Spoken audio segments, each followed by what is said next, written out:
ಪ್ರತಿಬಿಂಬ ಶಿಕ್ಷಕರಿಂದ ಶಿಕ್ಷಕರಿಗಾಗಿ. ಎಲ್ಲರಿಗೂ ನಮಸ್ಕಾರ. ಈ ಸಂಚಿಕೆಯಲ್ಲಿ ಹುಣಸೂರು ತಾಲೂಕಿನ ದೇವಗಳ್ಳಿ ಸರ್ಕಾರಿ ಹಿರಿಯ ಪ್ರಾಥಮಿಕ ಶಾಲೆಯಲ್ಲಿ ಸಹ ಶಿಕ್ಷಕಿಯಾಗಿರುವ ಶಶಿಕಲಾ GR ಅವರೊಂದಿಗೆ ಮಾತನಾಡುತ್ತಿದ್ದೇವೆ. ಶಶಿಕಲಾ ಅವರು ಮಕ್ಕಳಿಗೆ ಉತ್ತಮ ಶಿಕ್ಷಣ ನೀಡುವಲ್ಲಿ ಮತ್ತು ಶಾಲೆಯನ್ನು ಒಂದು ಶ್ರದ್ಧಾ ಕೇಂದ್ರವನ್ನಾಗಿ ಮಾಡುವಲ್ಲಿ SDMC ಅಂದರೆ ಶಾಲಾಭಿವೃದ್ಧಿ ಮೇಲುಸ್ತುವಾರಿ ಸಮಿತಿಯ ಪಾತ್ರದ ಬಗ್ಗೆ ನಮ್ಮೊಂದಿಗೆ ಹಂಚಿಕೊಂಡಿದ್ದಾರೆ. ಬನ್ನಿ ಕೇಳೋಣ. ಅಕ್ಷರ ಫೌಂಡೇಶನ್ ಪ್ರಸ್ತುತಿ ಪ್ರತಿಬಿಂಬ ಪಾಡ್ಕಾಸ್ಟ್ಗೆ ನಿಮಗೆ ಆತ್ಮೀಯವಾದ ಸ್ವಾಗತ ಮೇಡಮ್. ನಿಮ್ಮ ಮತ್ತು ನಿಮ್ಮ ಶಾಲೆಯ ಒಂದು ಪರಿಚಯ ಮಾಡಿಕೊಳ್ಳಿ ಮೇಡಮ್. ನನ್ನ ಹೆಸರು ಶಶಿಕಲಾ ಅಂತ. ನಾನು ಕಳೆದ 16 ವರ್ಷಗಳಿಂದ ಹುಣಸೂರು ತಾಲೂಕಿನ ಸರ್ಕಾರಿ ಹಿರಿಯ ಪ್ರಾಥಮಿಕ ಶಾಲೆ ದೇವಗಳಿಯಲ್ಲಿ ಸಹಶಿಕ್ಷಕಿಯಾಗಿ ಕರ್ತವ್ಯ ನಿರ್ವಹಿಸ್ತಾ ಇದ್ದೇನೆ. ನಮ್ಮ ಶಾಲೆಯನ್ನ ಒಂದು ಶ್ರದ್ಧಾ ಕೇಂದ್ರ ಅಂತ ನಾವು ಕರಿಬಹುದು. ಒಂದು ಹಳ್ಳಿಗಾಡಿನ ಪರಿಸರದಲ್ಲಿ ಇರುವಂತಹ ಒಂದು ಶಾಲೆ. ಆದ್ರೆ ಮುಂದಿನ ಮಕ್ಕಳಿಗೆ ಭವಿಷ್ಯದ ಎಲ್ಲ ಸವಾಲುಗಳನ್ನ ಎದುರಿಸುವಂತಹ ಒಂದು ಧೈರ್ಯವನ್ನ ತುಂಬುತ್ತಾ ಇರುವಂತಹ ಮಕ್ಕಳಿಗೆ ಪೂರಕವಾದ ಕಲಿಕಾ ವಾತಾವರಣವನ್ನ ಹೊಂದಿರುವಂತಹ ಒಂದು ಪ್ರೀತಿಯಿಂದ ಕಟ್ಟಿರುವಂತಹ ಒಂದು ಶಾಲೆ ಅಂತ ನನ್ಗನ್ಸುತ್ತೆ. ಧನ್ಯವಾದಗಳು ಮೇಡಮ್. ಮೇಡಮ್, ಮೊದಲನೇದಾಗಿ ಈಗ ನಿಮ್ಮ ಶಾಲೆಯಲ್ಲಿ ಸಮುದಾಯದ ಪಾತ್ರ ಬಹಳ ಪ್ರಮುಖವಾಗಿದೆ. ಈ ಸಪೋರ್ಟ್ ಅನ್ನು ನೀವು ಹೇಗೆ ಪಡೆದ್ರಿ ಮತ್ತು ಮಕ್ಕಳ ಶಿಕ್ಷಣದಲ್ಲಿ ಹಾಗೂ ಶಾಲಾಭಿವೃದ್ಧಿಯಲ್ಲಿ SDMCಯ ಪಾತ್ರವೇನು? ಸಮುದಾಯದ ನೆರವನ್ನ ಹೇಗ್ ತಗೊಂಡ್ವಿ ಅನ್ನೋದಕ್ಕಿಂತ ಮೊದಲಿಗೆ ನಾನು ಸಮುದಾಯವನ್ನ ಅರ್ಥಕೊಳ್ಳೋ ಪ್ರಯತ್ನವನ್ನ ಮಾಡಿದೆ. ಶಾಲಾ ಭೇಟಿ ಅವರು ಮಾಡಿದ ನಂತರ ನಾನು ಮನೆ ಭೇಟಿಗಳನ್ನ ಮಾಡಿದಂತಹ ಸಮಯದಲ್ಲಿ ಮತ್ತೆ ಅವರ ಒಂದಷ್ಟು ಸ್ಥಳೀಯ ಹಬ್ಬಗಳಲ್ಲಿ, ಅವರ ಸ್ಥಳೀಯ ಕಾರ್ಯಕ್ರಮಗಳಲ್ಲಿ ಪಾಲ್ಗೊಂಡಂತಹ ಸಮಯದಲ್ಲಿ ಅವರ ಒಂದು ಭಾವನೆಗಳನ್ನ, ಅವರ ಸಾಮಾಜಿಕ ಸಾಂಸ್ಕೃತಿಕ ಹಿನ್ನೆಲೆಯನ್ನ ಅರ್ಥಕೊಳ್ಳಿಕ್ಕೆ ಅದು ಸಹಾಯ ಆಯ್ತು ಮ್ಯಾಮ್. ಇಲಾಖೆನೂ ಕೂಡ ಹಲವಾರು ಯೋಜನೆಗಳನ್ನ ಹಮ್ಮಿಕೊಳ್ತಾ ಇರುತ್ತೆ. ಅದರಲ್ಲಿ ಮನೆ ಭೇಟಿ ಅನ್ನೋದು ಕೂಡ ಒಂದು ಕಾರ್ಯಕ್ರಮ ಆಗಿತ್ತು. ಅದರಲ್ಲಿ ನಾನು ದೇವಗಳಿಯನ್ನ ನಾನು ಶಾಲೆಯನ್ನ ಅಷ್ಟೇ ನೋಡಿದ್ದೆ. ಈ ಒಂದು ಇಲಾಖಾ ಕಾರ್ಯಕ್ರಮದಲ್ಲಿ ನಾನು ಭಾಗಿಯಾದಾಗ ದೇವಗಳಿಯ ಎಲ್ಲ ಸ್ಥಳಗಳನ್ನ ಪರಿಚಯಿಸ್ಕೊಳ್ಳಿಕ್ಕೆ ಅದು ಅವಕಾಶವನ್ನ ಮಾಡಿಕೊಡ್ತು. ಅಲ್ಲಿಯ ಸ್ಥಳೀಯ ಸಂಪನ್ಮೂಲಗಳೇನಿದೆ ಅದನ್ನ ಗುರುತಿಸ್ಲಿಕ್ಕೆ ಆ ಪ್ರಾಜೆಕ್ಟ್ ನನಗೆ ನೆರವಾಯ್ತು. ಈ ಮನೆ ಭೇಟಿ ಮಾಡಿದಾಗ ನಾನು ಗಮನಿಸಿದಂಥದ್ದು ಸಾವಯವ ಕೃಷಿ. ನಮ್ಮ ದೇವಗಳಿಯಲ್ಲೇ ಇರುವಂತಹ ಹಲವಾರು ತೋಟಗಳಲ್ಲಿ ಸಾವಯವ ಕೃಷಿಯನ್ನ ಮಾಡ್ತಾ ಇದ್ದಾರೆ, ಮತ್ತೆ ರೇಷ್ಮೆ ಕೃಷಿಯನ್ನ ಮಾಡ್ತಾ ಇದ್ದಾರೆ. ಇವೆಲ್ಲವುಗಳನ್ನ ಪಾಠದಲ್ಲಿ ಬರುವಂತಹ ವಿಚಾರಗಳನ್ನ ಮಕ್ಕಳಿಗೆ ತಿಳಿಸ್ಕೊಡುವ ಸಲುವಾಗಿ ನಾನು ಆ ಫಾರ್ಮ್ಗಳನ್ನ, ಕೋಳಿ ಫಾರ್ಮ್ಗಳನ್ನ, ರೇಷ್ಮೆ ಕೃಷಿ ಭಾಗಗಳನ್ನ, ಅಣಬೆ ಬೆಳೆಯುವಂತಹ ಒಂದು ಪ್ರದೇಶಗಳನ್ನ, ಆ ದೇವಗಳ್ಳಿ ಭಾಗದಲ್ಲಿ ಇರುವಂತಹ ಒಂದು ಸಂಪನ್ಮೂಲವನ್ನ ಮಕ್ಕಳಿಗೆ ಪರಿಚಯಿಸ್ಲಿಕ್ಕೆ ಹೋದಾಗೇನೆ ನನಗೆ ಮತ್ತೆ ಸಮುದಾಯದ ಬಾಂಡಿಂಗು ತುಂಬಾ ಚೆನ್ನಾಗಾಯ್ತು. ಆ ಸಮುದಾಯದ ಚೆನ್ನಾಗಿ ಬೆರೀಲಿಕ್ಕೆ ಈ ಎಲ್ಲ ಕಾರ್ಯಕ್ರಮಗಳು ಸಪೋರ್ಟಿವ್ ಆದ್ವು ಅಂತ ನನ್ಗನ್ಸುತ್ತೆ. ನಿಮ್ಮ ಶಾಲೆಯಲ್ಲಿ ಮತ್ತೊಂದು ವಿಶೇಷವಾದ ವಿಷಯ ಏನಂದ್ರೆ ಹಸಿರು ಕಾಶಿ ಅಂತ ಕರೀತಾರೆ ನಿಮ್ಮ ಶಾಲೆನ. ಇದು ಹೇಗಾಯ್ತು? ಇದನ್ನು ರಚಿಸುವಲ್ಲಿ ಮತ್ತು ನಿರ್ವಹಿಸುವಲ್ಲಿ ವಿದ್ಯಾರ್ಥಿಗಳು, ಶಿಕ್ಷಕರು ಮತ್ತು ಸಮುದಾಯದ ಸದಸ್ಯರು ಯಾವ ಪಾತ್ರ ವಹಿಸಿದ್ದಾರೆ ಮೇಡಮ್? ಹೌದು ಮ್ಯಾಮ್. ಮೂಲತಃ ನನಗೂ ಕೂಡ ಪರಿಸರ ಅಂದ್ರೆ ತುಂಬಾ ಇಷ್ಟ. ಮತ್ತೆ ಶಾಲೆಯಲ್ಲಿ ಮಕ್ಕಳಿಗೆ ಪರಿಸರದ ಪ್ರೀತಿ, ಇಂದಿನ ಮಕ್ಕಳಿಗೆ ಆ ಮೌಲ್ಯಗಳು ಅವರಲ್ಲಿ ಬೆಳಿಬೇಕು. ಪರಿಸರ ಕುರಿತಾದ ಪ್ರೀತಿ ಮತ್ತೆ ಇತರ ಮೌಲ್ಯಗಳು ಕೂಡ ಅವರಲ್ಲಿ ಬೆರೆತರೆ ಮಾತ್ರ ಒಂದು ಕಲಿಕೆ ಸಂಪೂರ್ಣ ಆಗುತ್ತೆ ಅನ್ನೋದು ನನ್ನ ಒಂದು ನಿಲುವು ಕೂಡ. ಅದು ಇಂದಿನ ಒಂದು ತುರ್ತು ಕೂಡ ಅಂತ ನಾನು ಭಾವಿಸ್ತೇನೆ. ಇಂದಿನ ಸಮಾಜದಲ್ಲಿ ಮಕ್ಕಳಿಗೆ ಪರಿಸರ ಪ್ರೀತಿ ತುಂಬಾನೇ ಬೇಕಾಗಿದೆ. ಹಾಗಾಗಿ ನಮ್ಮ ಶಾಲೆಗೆ ನಾನು ಬಂದಾಗ ಮಕ್ಕಳಿಗೆ ಒಂದಷ್ಟು ಸಸಿಗಳನ್ನ ನೆಡುವಂತಹ ಕಾರ್ಯಕ್ರಮವನ್ನ ನಾವು ಶಾಲೆಯಲ್ಲಿ ಹಮ್ಮಿಕೊಂಡ್ವಿ. ಪ್ರತಿ ಮಗುಗೂ ಒಂದೊಂದು ಗಿಡವನ್ನ ಕೊಡುವಂಥದ್ದು, ಮತ್ತೆ ತರಗತಿಗೊಂದೊಂದು ವಿಭಾಗವನ್ನ ಕೊಟ್ಟು ಗಿಡಗಳನ್ನ ಬೆಳೆಸುವಂತಹದ್ದು, ದಾನಿಗಳಿಂದ ಗಿಡಗಳನ್ನ ತರುವಂತಹದ್ದು. ಇಲಾಖೆಯಲ್ಲೂ ಕೂಡ ಹಲವಾರು ಕಾರ್ಯಕ್ರಮಗಳನ್ನ ಈ ಒಂದು ಗಿಡಗಳನ್ನ ನೆಡುವಂತಹ ಕಾರ್ಯಕ್ರಮವನ್ನ ಮಾಡ್ತಾ ಇದ್ದಾರೆ. ಇದರಲ್ಲಿ ನಾವು ಸಮುದಾಯವನ್ನ ಹೇಗೆ ಒಳಗೊಂಡ್ವಿ ಅಂದ್ರೆ, ಜೂನ್ 5ಕ್ಕೆ ನಾವು ಪರಿಸರ ದಿನಾಚರಣೆಯನ್ನ ಮಾಡಿದಾಗ ಮೊದಲಿಗೆ ನಾವೇ ಊರಿನೊಳಗೆ ಜಾತಾ ಹೋಗ್ತಾ ಎಲ್ರಿಗೂ ಗಿಡಗಳನ್ನ ಕೊಡ್ತಾ ಹಂಚ್ಕೊಳ್ತಾ ಅವರಿಂದ ಗಿಡಗಳನ್ನ ಸಸ್ಯದ ಬೀಜಗಳನ್ನ ಪಡೆದುಕೊಳ್ತಾ ಈ ರೀತಿ ಒಂದು ಸಮುದಾಯದ ಸಹಕಾರ ದೊರಕ್ತು. ಮತ್ತೆ ಅವರು ಶಾಲೆಗಳಿಗೆ ಬಂದು ತಮಗಿಷ್ಟವಾದಂತಹ ಗಿಡಗಳನ್ನ ನೆಡಲು ನಾವು ಅವಕಾಶ ಮಾಡಿಕೊಟ್ವಿ. ನಮ್ಮ STMC ಕೂಡ ಅಷ್ಟೇ ಪೂರಕವಾಗಿದ್ದಂತಹ ಇದ್ರಲ್ಲಿ ನಾವು ನೆಟ್ಟಂತಹ ಗಿಡಗಳನ್ನ ಪೋಷಣೆ ಮಾಡುವಂತಹ ಜವಾಬ್ದಾರಿಯನ್ನ ಶಾಲೆಯ ಸಮಯದ ಹೊರತಾಗಿ ಅವರು ಶಾಲೆಯಲ್ಲಿರುವ ಗಿಡಗಳನ್ನ ಸಂರಕ್ಷಿಸುವಂತಹ ಒಂದು ಕಾಳಜಿಯನ್ನ ಅದ್ರ ಬಗ್ಗೆ ದೇವಗಳ್ಳಿ ಸಮುದಾಯ ಕೂಡ ಹೊಂದಿತ್ತು. ನಮ್ಮ STMC ಕೂಡ ಇದಕ್ಕೆ ಪೂರಕವಾಗಿ ನಡೆದುಕೊಳ್ತಾ ಹೆಚ್ಚಾಗಿ ಮಹಿಳಾ ಮಣಿಯರು ಶಾಲೆಗೆ ಬಂದು ಗಿಡಗಳನ್ನ ನೆಡ್ತಾ ಹೋಗ್ತಾ ಇದ್ದಿದ್ದು. ನಾವು ಬಿಡುವಿನ ವೇಳೆಯಲ್ಲಿ ಅಲ್ಲಿ ಔಷಧೀಯವನ ಮಾಡ್ಕೊಂಡ್ವಿ. ಮತ್ತೆ ಹೂದೋಟ, ಮತ್ತೆ ಶಾಲೆಗೆ ಬೇಕಾದಂತಹ ತರಕಾರಿ ವನ, ಅದು ನಮ್ಗೆ ಮಧ್ಯಾಹ್ನದ ಬಿಸಿಯೂಟಕ್ಕೆ ಸಹಕಾರಿಯಾಗುವಂತಹ ತರಕಾರಿಗಳನ್ನ ಬೆಳೆಯುವಂತದ್ದು. ಈ ರೀತಿ ನೆರಳಿನ ಜೊತೆಗೆ ಶಾಲೆಗೆ ಸಹಕಾರಿಯಾಗುವಂತದ್ದು. ಮತ್ತೆ ಅದರಲ್ಲಿ ನಾನು ಕೂಡ ಭಾಗಿಯಾದೆ ಅಂತ ಒಂದು ಹೆಮ್ಮೆಯ ಭಾವ ಸಮುದಾಯಕ್ಕೂ ಬರಬೇಕು. ಆ ರೀತಿ ಅವ್ರಿಗೂ ಕೂಡ ನಾವು ಅಲ್ಲಿ ಗಿಡಗಳ ಮರಗಳನ್ನ ನೆಡ್ಲಿಕ್ಕೆ ಅವಕಾಶ ಮಾಡಿಕೊಟ್ಟಂತದ್ದು. ಅಷ್ಟೇ ಪ್ರೋತ್ಸಾಹದಾಯಕವಾಗಿ ಅವರು ನಮ್ಮ ಶಾಲೆಗೆ ಬಂದು ಗಿಡ ಮರಗಳನ್ನ ನೆಟ್ಟು ಪೋಷಿಸಿದ್ದು. ಈ ದಿನ ನಮ್ಮ ಶಾಲೆಯಲ್ಲಿ ಹಲವಾರು ಗಿಡಗಳು ಹಸಿರನ್ನ ಹೊಂದಿವೆ. ಅದರ ಮೂಲಕ ಹಲವಾರು ಪ್ರಾಣಿ ಪಕ್ಷಿಗಳಿಗೆ ಅಲ್ಲಿ ಅದು ಆ ಗಿಡ ಮರಗಳು ನೆರವಾಗಿವೆ ಅಂತ ಅನ್ಸುತ್ತೆ. ಇಂದಿಗೆ ಹಣ್ಣಿನ ಗಿಡಗಳಿದಾವೆ, ತರಕಾರಿ ಗಿಡಗಳಿದಾವೆ, ಔಷಧೀಯ ಗಿಡಗಳಿದಾವೆ. ಅದನ್ನೆಲ್ಲ ನೆಟ್ಟು ಸಂಭ್ರಮಿಸಿದಂತಹ ಖುಷಿ ಸಮುದಾಯದಲ್ಲೂ ಇದೆ, ನಮ್ಮ ಪ್ರೀತಿಯ ಮಕ್ಕಳಲ್ಲೂ ಆ ಸಂಭ್ರಮವನ್ನ ನಾವು ಕಾಣಬಹುದು. ಮತ್ತೆ ಹಾಳು ಮಾಡ್ದಲೇ ಇರುವಂತಹ ಗುಣ, ನಾವೇ ನೆಟ್ಟಂತದನ್ನ ಅವರೇ ಕಾಪಾಡಿರುವಂತಹ ಕಾರಣಕ್ಕೆ ಅಲ್ಲಿರುವಂತಹ ಎಲ್ಲ ಗಿಡ ಮರಗಳು ಹಸಿರು ತುಂಬಿಕೊಂಡು ಹಸಿರು ಕಾಶಿ ಆಗಿದೆ. ಎಲ್ಲರ ಶ್ರಮ ಇದೆ ಮ್ಯಾಮ್ ಅದರಲ್ಲಿ. ಮತ್ತೆ ದಾನಿಗಳ ಪ್ರೋತ್ಸಾಹ ಇದೆ. ಮತ್ತೆ ಮಕ್ಕಳ ಪುಟಾಣಿಗಳು ಎಂದು ನಾವು ಕರೋನಾ ಸಮಯದಲ್ಲಿ ರಾಗಿ ಬೆಳೆಯನ್ನ ಬೆಳೆದ್ವಿ, ಭತ್ತವನ್ನ ಬೆಳೆದ್ವಿ. ನಾವೇ ಬೆಳೆದಂತಹ ಬೆಳೆ ಅಂತ ಮಕ್ಕಳು ಎಲ್ರಿಗೂ ಪರಿಚಯಿಸುವಾಗ ಅವರ ಕಣ್ಣುಗಳಲ್ಲಿ ಕಾಣುವಂತಹ ಒಂದು ಖುಷಿಯನ್ನ ನಾನು ನೋಡ್ತಾ ಇದ್ದೀನಿ. ಕೃಷಿ ಋಷಿಗಳಾಗಿದ್ದಾರೆ ಮಕ್ಕಳು. ಕೃಷಿಯನ್ನ ಅವರು ಇಂದಿಗೂ ಕೂಡ ಪ್ರತಿದಿನ ಒಂದಲ್ಲ ಒಂದು ಗಿಡವನ್ನ ಅವರು ಪ್ರೀತಿಯಿಂದ ತಮ್ಮ ಸ್ವಂತ ಇಚ್ಛೆಯಿಂದ ನೆಡ್ತಾನೆ ಇರೋದು ನಮ್ಮ ಶಾಲೆಯಲ್ಲಿ ಕಾಣುವಂತಹ ಒಂದು ಸಾಮಾನ್ಯ ದೃಶ್ಯವಾಗಿ ಕಂಡು ಬರ್ತಾ ಇರುತ್ತೆ. ಇದು ಎಲ್ಲರ ಪ್ರೀತಿಯ ಶಾಲೆ ಆಗಿರೋದ್ರಿಂದ ಎಲ್ಲರ ಪ್ರೀತಿಯ ಗಿಡಗಳು ಅಲ್ಲಿ ಬೆಳೀತಾ ಇದ್ದಾವೆ. ಮತ್ತೆ ಪರಿಸರ ಪ್ರೀತಿಯ ಮೌಲ್ಯ ಎಲ್ಲರ ಎದೆಯಲ್ಲಿ ಆಳವಾಗಿ ಬೇರೂರಿದೆ ಅಂತ ನನ್ಗೆ ಅನ್ಸುತ್ತೆ ಮೇಡಮ್. ಎಲ್ಲರ ಸಹಕಾರದಿಂದ ಇಂದು ಹಸಿರು ಕಾಶಿ ಆಗಿದೆ ಶಾಲೆ. ಸಮುದಾಯದ ಮಕ್ಕಳ, ವಿದ್ಯಾರ್ಥಿಗಳ, ಶಿಕ್ಷಕರ ಎಲ್ಲರ ಶ್ರಮ ಮ್ಯಾಮ್. ಬಹಳ ಪ್ರೀತಿಯಿಂದ ಕಾಳಜಿಯಿಂದ ನೀವು ನಿಮ್ಮ ಸಸ್ಯಕಾಶಿಯನ್ನು ಬೆಳೆಸ್ತಾ ಇದ್ದೀರಾ ಮೇಡಮ್. ಇದು ಹೀಗೆ ಮುಂದುವರಿಲಿ ಅಂತ ನಾನು ಆಶಿಸ್ತಾ ಮುಂದಿನ ಪ್ರಶ್ನೆಗೆ ಹೋಗ್ತೀನಿ. ಈಗ ಮುಂದಿನ ಪ್ರಶ್ನೆ ಏನಂದರೆ, ನೀವು ಈಗಿನ ಪ್ರಶ್ನೆಗಳಲ್ಲಿ, ಹಿಂದಿನ ಪ್ರಶ್ನೆಗಳಲ್ಲಿ ಹೇಳಿದ್ರಿ ಸರ್ಕಾರ ಶಿಫಾರಸು ಮಾಡಿದ ಕೆಲವು ಯೋಜನೆಗಳು ಕೂಡ ನಿಮಗೆ ನಿಮ್ಮ ಸಮುದಾಯದ ಒಂದು ಬೆಂಬಲವನ್ನು ಪಡೆಯಲು ಬಹಳ ಸಹಾಯಕರವಾಯಿತು ಅಂತ. ಸೊ ಸರ್ಕಾರದ ಕಾರ್ಯಕ್ರಮಗಳು ಹಾಗೂ ನೀವೇ ಶಾಲೆಯಲ್ಲಿ ಹಮ್ಮಿಕೊಂಡಿರುವ ಕಾರ್ಯಕ್ರಮಗಳ ಬಗ್ಗೆ ನಮಗೆ ವಿವರವಾಗಿ ತಿಳಿಸ್ಕೊಡ್ತೀರಾ? ಶಾಲಾವನ ಇರ್ಬೇಕು ಅನ್ನೋದು ಒಂದು ಸರ್ಕಾರದ ಪ್ರೋತ್ಸಾಹದಾಯಕ ಕಾರ್ಯಕ್ರಮನೇ. ಹಾಗಾಗಿ ಅದನ್ನ ನಾನು ಗಮನಿಸಿದ ನಂತರ ನಮ್ಮ ಶಾಲೆಯಲ್ಲಿ ಅದನ್ನ ಮಾಡ್ಬೇಕು ಅಂತ ಅನ್ಕೊಂಡೆ. ಮತ್ತೆ ಅದು ತುಂಬಾ ಚೆನ್ನಾಗಾಯ್ತು. ಅದನ್ನೇ ಮಕ್ಕಳ ಬಿಸಿ ಊಟಕ್ಕೆ ಬಳಸಿದ್ವಿ. ಇದೇ ರೀತಿ ರಾಗಿ ಬೆಳೆದ್ವಿ, ಭತ್ತ ಬೆಳೆದ್ವಿ, ಅದನ್ನ ಕೂಡ ಮಕ್ಕಳಿಗೆ ಹಂಚಿದ್ವಿ. ಇದಲ್ಲದೇನೆ ಹಳೆ ವಿದ್ಯಾರ್ಥಿಗಳ ಸಂಘ ಮಾಡ್ಕೊಳ್ಬೇಕು ಅನ್ನೋದು ಕೂಡ ಸರ್ಕಾರದ ಒಂದು ಯೋಜನೆನೆ. ಇದರಲ್ಲಿ ಹಳೆ ವಿದ್ಯಾರ್ಥಿಗಳು ನಮ್ಮ ಶಾಲೆಯ ಒಳಗಡೆ ಬಂದು ತಮ್ಮಿಂದ ಆಗುವಂತಹ ಯಾವುದಾದರೂ ಒಂದು ಸಹಕಾರವನ್ನ ನೀಡ್ಲಿಕ್ಕೆ ಪ್ರಯತ್ನ ಮಾಡುವಂತಹದ್ದು, ಶಾಲೆಗೆ ನಮ್ಮಿಂದ ಏನಾದ್ರೂ ಒಂದು ಕೊಡುಗೆಯನ್ನ ಕೊಡ್ಬೇಕು ಅಂತ ಬಯಸುವಂತದ್ದು.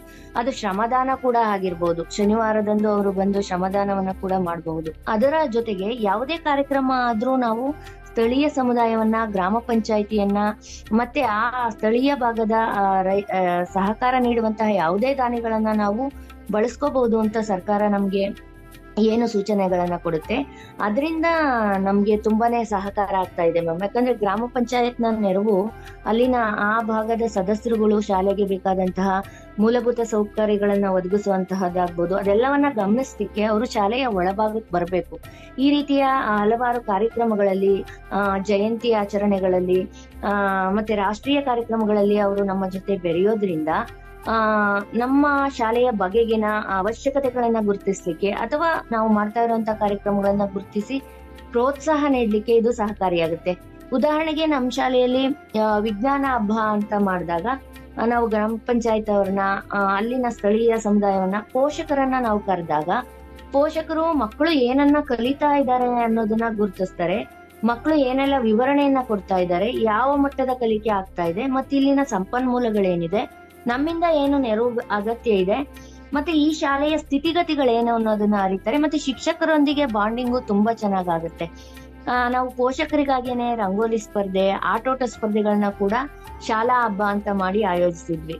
ಅದರಲ್ಲಿ ತುಂಬಾ ಚೆನ್ನಾಗಿ ಅವರು ಶಿಕ್ಷಕರ ಜೊತೆಗೆ ಬೆರೆಯುವಂಥದ್ದು, ತಮ್ಮ ಮಕ್ಕಳನ್ನೇ ತಾವು ಮನೆಯ ಹೊರತಾಗಿ ಶಾಲೆಯ ಆವರಣದಲ್ಲಿ ಗುರುತಿಸುವಂಥದ್ದು, ಅವರ ಪ್ಲಸ್ ಮೈನಸ್ ಗಳನ್ನ ಗುರುತಿಸ್ಲಿಕ್ಕೆ ಇದು ಸಾಧ್ಯ ಆಗುತ್ತೆ. ಮತ್ತೆ ಗ್ರಾಮ ಪಂಚಾಯತಿ ಇತರ ಸ್ಥಳೀಯ ಸಮುದಾಯದ ಸಹಕಾರ, ಅವರು ಕೂಡ ನಮ್ ಜೊತೆ ಬೆರೀಲಿಕ್ಕೆ ಸಹಾಯ ಆಗುತ್ತೆ. ಹಲವಾರು ಕಾರ್ಯಕ್ರಮಗಳನ್ನ ಇಲಾಖಾ ಕಾರ್ಯಕ್ರಮಗಳ ಜೊತೆಗೆ ಆಯೋಜಿಸೋದ್ರಿಂದ, ಮಕ್ಕಳ ಸಂತೆ ಮಾಡೋದ್ರಿಂದ ಮಕ್ಕಳು ಬೆಳೆದಂತಹ ಬೆಳೆಗಳನ್ನ ಪ್ರದರ್ಶನಕ್ಕೆ ಇಡ್ತಾರೆ. ಅಂದ್ರೆ ತಾವು ಮನೆಯಲ್ಲಿ ಬೆಳೆದಿರ್ಬೋದು, ಶಾಲೆಯಲ್ಲಿ ಬೆಳೆದಿರ್ಬೋದು, ಅವುಗಳನ್ನ ಮಾರಾಟ ಮಾಡಿದಾಗ ಅವ್ರಿಗೆ ಗಣಿತದ ಒಂದು ಸ್ಕಿಲ್ ಅನ್ನ ಪರಿಚಯಿಸಬಹುದು. ಪೋಷಕರ, ಶಿಕ್ಷಕರ, ಮಕ್ಕಳ ಸಹ ಸಂಬಂಧ ತುಂಬಾ ಚೆನ್ನಾಗಾಗುತ್ತೆ. ಶಾಲೆಯ ಒಡನಾಟ STMC ಜೊತೆ ತುಂಬಾ ಚೆನ್ನಾಗಾಗುತ್ತೆ. ಈ ರೀತಿ ಪ್ರತಿಯೊಂದು ಕಾರ್ಯಕ್ರಮಗಳಲ್ಲಿ ಈಗ ಇತ್ತೀಚೆಗೆ ಗಿಡಗಳನ್ನ ನೆಡುವಂತಹ ಒಂದು ಕಾರ್ಯಕ್ರಮವನ್ನ ಸರ್ಕಾರ ಜಾರಿಗೆ ತಂತು. ಅದರಲ್ಲಿ ಹಲವಾರು ಗಿಡಗಳನ್ನ ಅವ್ರನ್ನ ಕರೆದು, ಪೋಷಕರನ್ನ, STMC ಅವ್ರನ್ನ, ಊರಿನ ಹಿರಿಯ ಮುಖಂಡರನ್ನ ಕರೆದು ನಡೆಸುವಂತದ್ದು. ಅವರಿಗೆ ಪರಿಸರ ಕಾಳಜಿ ತುಂಬಾ ಚೆನ್ನಾಗಿರೋದ್ರಿಂದ ಅವರು ನಮ್ ಜೊತೆ ಬೆರೆಯುವಂತದ್ದು. ಈ ರೀತಿ ತುಂಬಾ ಸದೃಢವಾಗಿ ಶಾಲೆಯನ್ನ ನಾವು ರೂಪಿಸಬಹುದು, ಸಮುದಾಯದ ಸಹಕಾರ ತುಂಬಾ ಚೆನ್ನಾಗಿದ್ದಾಗ. ಸೊ ಮೇಡಮ್, ನನಗೇನು ಅರ್ಥ ಆಗ್ತಾ ಇದೆ ಅಂದರೆ, ಸರ್ಕಾರದ ಕೆಲವು ಯೋಜನೆಗಳು ಮತ್ತು ಶಾಲೆಯೇ ಹಮ್ಮಿಕೊಳ್ಳೋ ಕೆಲವು ಕಾರ್ಯಕ್ರಮಗಳು ಶಾಲೆಗೆ ಸಮುದಾಯದ ಬಗ್ಗೆ ತಿಳಿಸ್ಕೊಡೋ ಒಂದು ಆಪರ್ಚುನಿಟಿ ಅಥವಾ ಅವಕಾಶ ಅಂತಲೇ ಅನ್ಕೋಬೋದು ನಾವು. ಇದರಿಂದ ಮಕ್ಕಳ ಶಿಕ್ಷಣದಲ್ಲಿ ಹಾಗೂ ಶಾಲಾಭಿವೃದ್ಧಿಯಲ್ಲಿ ಬಹಳ ಸಹಾಯವಾಗುತ್ತೆ ಅಲ್ವಾ? ಸೊ ಈಗ ಕೊನೆಯದಾಗಿ ಏನು ಪ್ರಶ್ನೆ ಅಂದರೆ, ಬೇರೆ ಶಾಲೆಗಳಿಗೆ ನೀವು ಯಾವ ಸಂದೇಶ ಅಥವಾ ಸಲಹೆ ನೀಡ್ತೀರಾ ಅವರ ಒಂದು STMCನ ಇನ್ನೂ ಒಂದು ಬಲಶಾಲಿ ಮಾಡ್ಕೊಳ್ಳೋಕ್ಕೆ? ಪ್ರತಿಯೊಂದು ಶಾಲೆಯ ಸಮುದಾಯ ಭಿನ್ನವಾಗಿರುತ್ತೆ. ಪ್ರತಿಯೊಂದು ಶಾಲೆಯ ಸ್ಥಳೀಯ ಪರಿಸರ ಕೂಡ ತುಂಬಾನೇ ಭಿನ್ನವಾಗಿರುತ್ತೆ. ನಮ್ಮ ಶಾಲೆಗೆ ಸಿಕ್ಕಿರುವಂತ, ನಾನು ಕೆಲಸ ಮಾಡ್ತಾ ಇರುವಂತಹ ದೇವಗಳ್ಳಿ ಶಾಲೆಯ ಸಮುದಾಯ ಏನಿದೆ ಅದು ತುಂಬಾ ಉತ್ತಮವಾದಂತಹ ಒಂದು ಸಮುದಾಯದಲ್ಲೇ ನಾನು ಕೆಲಸ ಮಾಡ್ತಾ ಇರೋದ್ರಿಂದ ನನಗೆ ಉತ್ತಮವಾದಂತಹ ಪೋಷಕರು, ಅದರಿಂದಾಗಿ ಉತ್ತಮವಾದಂತಹ STMC ಸಿಗ್ಲಿಕ್ಕೆ ಸಾಧ್ಯ ಆಯ್ತು. ವ್ಯತಿರಿಕ್ತ ಪರಿಸ್ಥಿತಿಗಳು ಕೂಡ ಕೆಲವೊಂದು ಶಾಲೆಗಳಲ್ಲಿ ಇರಬಹುದು. ಆದ್ರೆ ನಮ್ಮ ಶಾಲೆಯ ಒಂದು ಬದಲಾವಣೆಗಳನ್ನ ನಾನು ಗಮನಿಸಿ ಹೇಳ್ಬೇಕು ಅಂತ ಅನ್ನೋದಾದ್ರೆ, ನಾವು ಹೇಗೆ ಪೋಷಕರೊಂದಿಗೆ ಇರ್ತೀವಿ, ಯಾಕಂದ್ರೆ ಶಾಲೆ ಸಮುದಾಯದತ್ತ ಶಾಲೆ ಅಂತ ಅಷ್ಟೇ ಹೇಳ್ತೀವಿ, ಆದ್ರೆ ಶಾಲೆಯತ್ತ ಸಮುದಾಯ ಬರ್ಬೇಕಲ್ವಾ? ಶಾಲೆಯತ್ತ ಸಮುದಾಯ ಬರ್ಬೇಕು ಅಂದ್ರೆ ನಾವು ಆ ಕುಟುಂಬ ಹೇಗಿದೆ, ಆ ಸಾಮಾಜಿಕ ವೈವಿಧ್ಯತೆ ಏನಿದೆ, ಆ ಪ್ರದೇಶದಲ್ಲಿನ ತುಂಬಾ ಹೆಚ್ಚಿನ ಪ್ಲಸ್ಗಳೇನಿದೆ ಅನ್ನೋದನ್ನ ಮೊದಲಿಗೆ ನಾವು ತಿಳ್ಕೊಬೇಕಾಗುತ್ತೆ ಅನ್ಸುತ್ತೆ ಮ್ಯಾಮ್. ಅಲ್ಲಿನ ಸ್ಥಳೀಯ ಸಂಪನ್ಮೂಲವನ್ನ ನಾವು ತುಂಬಾ ಚೆನ್ನಾಗಿ ಬಳಸ್ಕೋಬಹುದು. ಕೆಲವೊಂದ್ ಕಡೆ ಕೈಗಾರಿಕೆಗಳಿರ್ಬೋದು, ಸಾಮಾನ್ಯವಾಗಿ ಹಳ್ಳಿಗಾಡಿನಲ್ಲಿ ಕೃಷಿ ಇದ್ದೇ ಇರುತ್ತೆ. ನಮ್ಮ ಪಾಠಗಳಲ್ಲಿ ಬರುವಂತಹ ಕನ್ನಡ ಆಗಿರ್ಬೋದು, ಸೈನ್ಸ್ ಆಗಿರ್ಬೋದು, ಇಂಗ್ಲಿಷ್ ಆಗಿರ್ಬೋದು, ಆ ಎಲ್ಲಾ ಪ್ರಾಜೆಕ್ಟ್ ಗಳನ್ನ ನಾವು ಕೂಡ ಆ ಸ್ಥಳೀಯ ಸಮುದಾಯದ ಬೇಸ್ ಮೇಲೆನೆ ಮಾಡ್ಕೊಳ್ಬಹುದು. ಮೊದಲಿಗೆ ನಾವು ಅಲ್ಲಿ ಸಿಗುವಂತ ಸಂಪನ್ಮೂಲಗಳನ್ನ ಪಟ್ಟಿ ಮಾಡ್ಕೊಂಡ್ರೆ, ಉದಾಹರಣೆಗೆ ವೈದ್ಯರು ಇರ್ಬೋದು, ಆ ಊರಲ್ಲಿ ಇಂಜಿನಿಯರ್ಸ್ ಇರ್ಬೋದು, ಎಲೆಕ್ಟ್ರಿಷಿಯನ್ಸ್ ಇರ್ಬೋದು, ಅವುಗಳನ್ನ ಆ ಊರಿನಲ್ಲಿ ಏನು ಲಭ್ಯತೆ ಇದೆ ಅನ್ನೋದನ್ನ ಮೊದಲು ಗುರುತಿಸ್ಕೊಂಡ್ರೆ, ಅವರ ಫೋನ್ ನಂಬರ್ಗಳು ಮತ್ತೆ ಅವರ ಮನೆ ಭೇಟಿ ಮಾಡೋ ಮೂಲಕ ಅವರ ಜೊತೆಗೆ ಸಂಪರ್ಕಗಳನ್ನ ನಾವು ಚೆನ್ನಾಗಿ ಇಟ್ಕೋಬೇಕಾಗತ್ತೆ. ಯಾವತ್ತೋ ಒಂದಿನ ಮೀಟಿಂಗ್ ಕರೆದು ಬರ್ಲಿಲ್ಲ ಅಂತ ಹೇಳೋದಕ್ಕಿಂತ ನಾವು ಅವರ ಜೊತೆ ಎಷ್ಟು ಒಡನಾಟವನ್ನ ಇಟ್ಕೊಂಡಿದ್ದೇವೆ, ಅವರ ಜೊತೆ ಎಷ್ಟು ನಾವು ಮಕ್ಕಳ ಬಗೆಗಿನ ವಿಚಾರಗಳನ್ನ ಅಥವಾ ಅವರ ಕುಟುಂಬದ ನಿರ್ವಹಣೆ ಹೇಗಾಗ್ತಾ ಇದೆ, ಅವರ ಸ್ಥಿತಿಗತಿಗಳೇನು ಅನ್ನೋದನ್ನ ಎಷ್ಟರ ಮಟ್ಟಿಗೆ ಒಬ್ರು ಶಿಕ್ಷಕರಾಗಿ ನಾವು ಅರ್ಥಕೊಳ್ಳಿಕ್ಕೆ ಪ್ರಯತ್ನ ಪಟ್ಟಿದೀವಿ ಅನ್ನೋದನ್ನ ಮೊದಲು ನಮ್ಮನ್ನ ನಾವು ವಿಶ್ಲೇಷಣೆ ಮಾಡ್ಕೊಳ್ಬೇಕಾಗತ್ತೆ. ಆ ಮಗುವನ್ನು ಕೂಡ ಆ ಸಾಮಾಜಿಕ ಹಿನ್ನೆಲೆಯಲ್ಲೇ ನಾವು ನೋಡ್ಬೇಕಾಗತ್ತೆ. ಮಗು ಶಾಲೆಯಲ್ಲೇ ಬೇರೆ ತರ ಇರ್ಬೋದು, ಕುಟುಂಬದಲ್ಲೇ ಬೇರೆ ತರ ಇರ್ಬೋದು, ಅಥವಾ ಅವನು ಕುಟುಂಬದಲ್ಲಿ ತುಂಬಾ ಒಂದು ಅಂಗಡಿ ನಡೀತಾ ಇದೆ ಅಂದ್ರೆ ಆ ಅಂಗಡಿಯಲ್ಲಿ ಕೆಲಸ ಮಾಡುವಂತ ಮಗು, ಆ ಕೆಲಸ ಅಲ್ಲ, ಅಂಗಡಿಯಲ್ಲಿ ವ್ಯವಹಾರವನ್ನ ಮಾಡುವಂತ ಮಗುಗೆ ಗಣಿತ ಜ್ಞಾನ ತುಂಬಾ ಚೆನ್ನಾಗಿರುತ್ತೆ. ಅದನ್ನ ಅರ್ಥಕೋಬೇಕು ಅಂದ್ರೆ ನಾನು ಅವ್ರದ್ದು ಒಂದು ಮನೆ ಭೇಟಿಯನ್ನೋ, ಅವರು ನಮ್ಮ ಶಾಲಾ ಭೇಟಿಯನ್ನೋ ಮಾಡಿದಾಗ, ಆ ಪೋಷಕರಲ್ಲಿನ ಜಲ್ಲನ್ನ ನಾವು ಚೆನ್ನಾಗಿ ಮಾಡ್ಕೊಂಡಾಗ ಪೋಷಕರ ಶಿಕ್ಷಕರ ಸಹಸಂಬಂಧಗಳು ಚೆನ್ನಾಗಿದ್ದಾಗ STMC ತುಂಬಾ ಚೆನ್ನಾಗಿರುತ್ತೆ. ನಮ್ಮಿಂದ ಸಾಧ್ಯವಾದಷ್ಟು ನೆರವನ್ನ ಸಮುದಾಯಕ್ಕೂ ಕೂಡ ನೀಡಬೇಕಾಗುತ್ತೆ. ಉದಾಹರಣೆಗೆ ನಮ್ಮ ಶಾಲೆಯನ್ನ ಮಹಿಳೆಯರಿಗೆ ಲೈಬ್ರರಿಯನ್ನ ಓಪನ್ ಮಾಡಿದಂಥದ್ದು, ಗ್ರಂಥಾಲಯ. ನಮ್ಮ ಶಾಲೆಯ ನಮ್ಮ ಊರಿನ ಮಹಿಳೆಯರಿಗೆ ಗ್ರಂಥಾಲಯವನ್ನ ತೆರೆದಿಟ್ಟಾಗ ಬಹಳ ಮಹಿಳೆಯರು ಬಂದು ಆ ಪತ್ರಿಕೆಗಳನ್ನ ಓದುವಂತಹದ್ದು, ಪುಸ್ತಕ ಕೊಡಿ ಮೇಡಮ್ ಅಂತ ಕೇಳುವಂಥದ್ದು, ಈ ರೀತಿ ಒಂದು ಸಂಬಂಧ ಚೆನ್ನಾಗಾಯ್ತು. ಮತ್ತೆ ಅವ್ರ ಗಿಡಗಳನ್ನ ತಂದು ಕೊಡುವಂಥದ್ದು, ನೆಡುವಂಥದ್ದು. ಮತ್ತೆ ಪೇರೆಂಟ್ಸ್ ಮೀಟಿಂಗ್ ಅಲ್ಲಿ ತಾಯಂದಿರ ಸಭೆಗಳನ್ನ ಕರೆದಾಗ ಊಟದ ವಿಚಾರಗಳನ್ನ, ಮತ್ತೆ ಮಕ್ಕಳು ಊಟ ಮಾಡ್ತಾ ಇದ್ದಾರಾ ಇಲ್ವಾ, ಈ ತರದ ಚರ್ಚೆಗಳಿಂದ ಪ್ರಾರಂಭ ಆಗಿ ನಂತರ ಅದು ಶೈಕ್ಷಣಿಕ ಚರ್ಚೆಗಳವರೆಗೆ ವಿಸ್ತರಿಸ್ತಾ ಹೋಯ್ತು. ಈ ರೀತಿ ನಾವು ಪೋಷಕರೊಂದಿಗೆ ಉತ್ತಮ ಸಂಬಂಧವನ್ನ ಇಟ್ಕೊಳ್ಬೇಕು. ಮತ್ತೆ ದಾನಿಗಳನ್ನ ಅಪ್ರೋಚ್ ಮಾಡುವಾಗ ನಮ್ಮ ಶಾಲೆಗೆ ತೀರಾ ಅಗತ್ಯವಾದಂತಹ ಸೌಕರ್ಯಗಳನ್ನ ಪಡ್ಕೊಳ್ಳೋದ್ರ ಜೊತೆಗೆ ಇತ್ತೀಚೆಗೆ ಈ ಶಿಕ್ಷಣ ತುಂಬಾ ಬೇಕಾಗಿದೆ, ಅವುಗಳ ನೆರವನ್ನ ಪಡ್ಕೊಳ್ಳೋದ್ರ ಜೊತೆಗೆ ಅವುಗಳನ್ನ ತುಂಬಾ ಚೆನ್ನಾಗಿ ಬಳಸ್ಕೊಳ್ಳೋದ್ರ ಬಗ್ಗೆ ರಿಪೋರ್ಟ್ ಕೊಟ್ಟಾಗ, ಅಂದ್ರೆ ನಾವು ಯಾವ ರೀತಿ ಬಳಸ್ಕೊಳ್ತಾ ಇದೀವಿ ನೀವು ನೀಡಿದ ವಸ್ತುಗಳ ಅನ್ನೋದು ಅವರ ಕಣ್ಣಿಗೆ ಕಾಣಿಸಿದಾಗ ಅವರು ಶಾಲೆ ಬಗ್ಗೆ ಒಳ್ಳೆ ಅಭಿಪ್ರಾಯವನ್ನ ಇಟ್ಕೊಳ್ತಾರೆ. ಮತ್ತೆ ಅವರು ಬಂದು ಹೋಗಲು ಶಾಲೆಗೆ ಅವಕಾಶಗಳನ್ನ ನೀಡಿದಾಗ ಅವರ ಒಂದು ಏನೇ ಒಂದು ಚಿಕ್ಕ ಕಾಣಿಕೆ ಆದ್ರೂನು ಅದನ್ನ ನಾವು ಪಡೆದುಕೊಳ್ತಾ ಅವರ ನೆರವನ್ನ ಸ್ಮರಿಸ್ತಾ ಅವರಿಗೂ ಒಂದು ಗೌರವಪೂರ್ವಕವಾಗಿ ಅವರಿಗೆ ಧನ್ಯವಾದಗಳನ್ನ ಸಣ್ಣ ಪುಟ್ಟ ಕಾರ್ಯಕ್ರಮಗಳಲ್ಲಿ, ನಮ್ಮ ಹಳ್ಳಿಗಾಡಿನಲ್ಲಿ ತುಂಬಾ ಹೆಚ್ಚಾಗಿ ಏನು ಕೇಳಲ್ಲ ಮೇಡಮ್, ಒಂದು ಧನ್ಯವಾದ ಸರ್ ಅಂತ ಒಂದು ಹೂ ಕೊಟ್ರು ಅವ್ರಿಗೆ ತುಂಬಾ ಸಂತೋಷ. ಅವರ ಜೊತೆ ಒಡನಾಟವನ್ನ ಇಟ್ಕೊಂಡಾಗ ಎಲ್ಲ ಶಾಲೆಗಳಿಗೂ, ಮತ್ತೆ ಶಾಲೆಯ ನಂತರದ ಸಮಯದಲ್ಲಿ ನೀವು ಶಾಲೆ ಬಗ್ಗೆ ಸ್ವಲ್ಪ ಕಾಳಜಿ ವಹಿಸಿ ಅಂತ ಕೇಳ್ಕೊಳ್ಳೋ ಮೂಲಕ ರಿಕ್ವೆಸ್ಟ್ ಮಾಡಿದ್ರೆ ತುಂಬಾ ಒಳ್ಳೆ ಜನರಿದ್ದಾರೆ, ತುಂಬಾ ಒಳ್ಳೆ ರೀತಿಯಲ್ಲಿ ಸ್ಪಂದಿಸ್ತಾರೆ. ಮತ್ತೆ STMC ಪೋಷಕರಿಂದಾನೇ ಆಗೋದ್ರಿಂದ ಮೊದಲಿಗೆ ನಮಗೆ ಪೋಷಕರ ಜೊತೆ ಒಡನಾಟ ಚೆನ್ನಾಗಿದ್ದಾಗ ಅದರಲ್ಲೇ ಉತ್ತಮವಾಗಿ ನಾನು ಮಾಡಬಲ್ಲೆ ಅನ್ನೋರು STMC ಅವರೇ ಆಯ್ಕೆ ಮಾಡಿಕೊಟ್ಟಾಗ ಅದು ಒಳ್ಳೆ STMC ಆಗಿಯೇ ಆಗುತ್ತೆ. ಅಲ್ಲಿಯ ಅಧ್ಯಕ್ಷರಿಗೆ ಈ ಎಲ್ಲ ಪರಿಚಯ ಇದ್ದಾಗ, ಶಾಲೆಯ ಮೊದಲ ಹಂತದಿಂದ ಎಲ್ಲವೂ ಪರಿಚಯ ಇದ್ದಾಗ ಅವರಿಗೆ ಅತ್ಯಂತ ಹೆಚ್ಚಿನ ಕಾಳಜಿ ಶಾಲೆಯ ಬಗ್ಗೆ ಬರುತ್ತೆ ಅಂತ ನನಗನ್ಸುತ್ತೆ ಮ್ಯಾಮ್. ಸರಿಯಾಗಿ ಹೇಳಿದ್ರಿ ಮೇಡಮ್.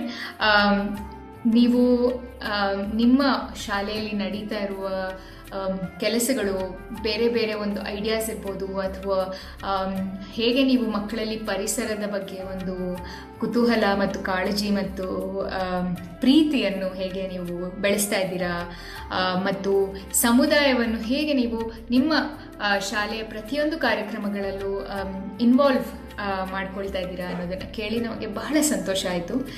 ಕೇಳುಗರಿಗೂ ಸಂತೋಷ ಆಗಿರುತ್ತೆ ಅಂತ ನಾನು ಭಾವಿಸ್ತಾ ಇದ್ದೀನಿ. ಬಿಡು ಮಾಡಿಕೊಂಡು ನಮ್ಮೊಂದಿಗೆ ಮಾತನಾಡಿದ್ದಕ್ಕಾಗಿ ಧನ್ಯವಾದಗಳು ಮೇಡಮ್. ಥ್ಯಾಂಕ್ ಯು ಮ್ಯಾಮ್, ನಮಗೆ ಒಂದು ಅವಕಾಶ ಮಾಡಿಕೊಟ್ಟಿದ್ದಕ್ಕಾಗಿ. ಹಾಗೆ ಮತ್ತೆ ನೀವು ನಮ್ಮ ಶಾಲೆ ಭೇಟಿ ನೀಡಿದಾಗ್ಲೂ ಸಹ ತುಂಬಾ ಖುಷಿಯಿಂದ ನಮ್ಮನ್ನೆಲ್ಲ ಪ್ರೋತ್ಸಾಹಿಸಿದ್ರಿ.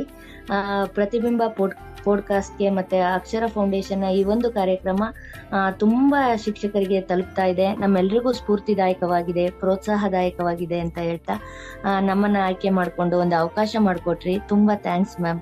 ತಾವೆಲ್ಲರೂ ಅಕ್ಷರ ಫೌಂಡೇಶನ್ ಆಯೋಜಿಸಿದ ಈ ಧ್ವನಿ ಸಂಭಾಷಣೆಯನ್ನು ಇಷ್ಟಪಟ್ಟಿದ್ದೇರೆಂದು ಭಾವಿಸುತ್ತೇವೆ. ನಿಮ್ಮದೇ ಆದ ಆಸಕ್ತಿದಾಯಕ ಕಥೆ ಇದ್ದಲ್ಲಿ ನಿಮ್ಮ ಧ್ವನಿ ಸುರಳಿಯನ್ನು ಈ ದೂರವಾಣಿ ಹಾಗೂ ವಾಟ್ಸ್ಆ್ಯಪ್ ಸಂಖ್ಯೆಯೊಂದಿಗೆ ಹಂಚಿಕೊಳ್ಳಿ. 9845079590. ಮತ್ತೆ ಭೇಟಿಯಾಗೋಣ.